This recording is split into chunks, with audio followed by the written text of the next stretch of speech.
our top story. And this concerns you. ODM leader Raila Odinga has declared that the opposition will reject the government's plan to introduce application charges for the new identity cards starting next year in January. Now, speaking right here in the capital, at a meeting with a section of the religious leaders, Raila Odinga said that the government should issue identity cards to you for free or free of charge as proof of citizenship.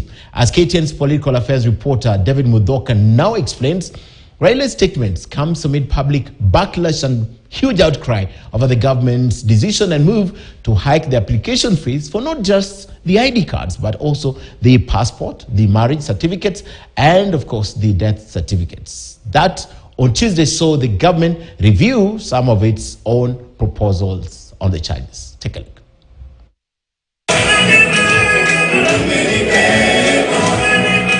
Opposition leader Raila Odinga was in Westlands constituency in Nairobi on Wednesday for a meeting with a section of religious leaders.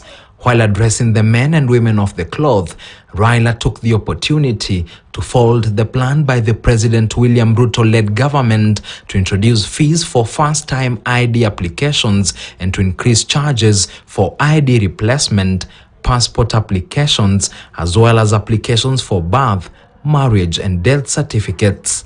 Kitambulisho inatakikana kila Mkenya apate bila kulipa chochote. Maana hiyo ndio inaonyesha wewe ni Mkenya. Sasa mtu anataka uende ununue kitambulisho kwa Mkenya na baba yako ni Mkenya, mama yako ni Mkenya. According to a Gazette notice issued by Interior Cabinet Secretary Professor Kithure Kindiki on Tuesday, Kenyans who want to apply for a new ID that has always been issued free of charge will have to part with 300 shillings, while those who want to replace lost IDs will have to pay 1,000 shillings, up from 100 shillings. Initially, the government had intended to increase the fee for new ID applications to 1,000 shillings, while that of ID replacements to 2,000 shillings. Watu wameshindwa. Mambo ya kitambulisho tutasema ni lazima kila Mkenya apewe kitambulisho kama yeye hana pesa. Raila, who in recent weeks has been silent over the runaway cost of living, at the same time defended his silence, saying he's waiting to see whether the upcoming National Dialogue Committee report will aptly address the issue. Bei ya mafuta irudi chini. Bei ya unga irudi chini. Bei ya sukari irudi chini. Bei ya stima irudi chini. Nauli ya kusafiri irudi chini. Hata kodi ya nyumba irudi chini. Kitu ya pili, if they have not addressed the issue for IEBC, then that report is not complete. We shall shoot it down.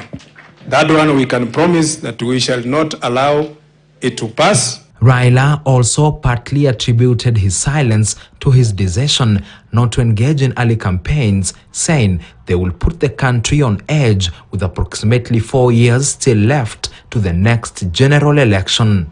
Even those who did not vote for him, now they are crying for him. Wanataka asungumuze. Baba, kwa wakati huu Mungu amesema unyamaze hivyo.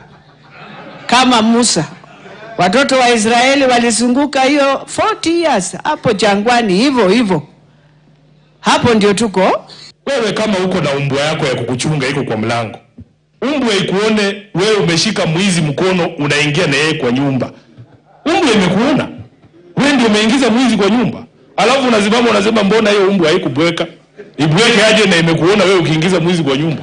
This comes as the opposition declared a stalemate on the bipartisan talks over the cost of living issue. David Muthoka, KTN News, Nairobi. All right, there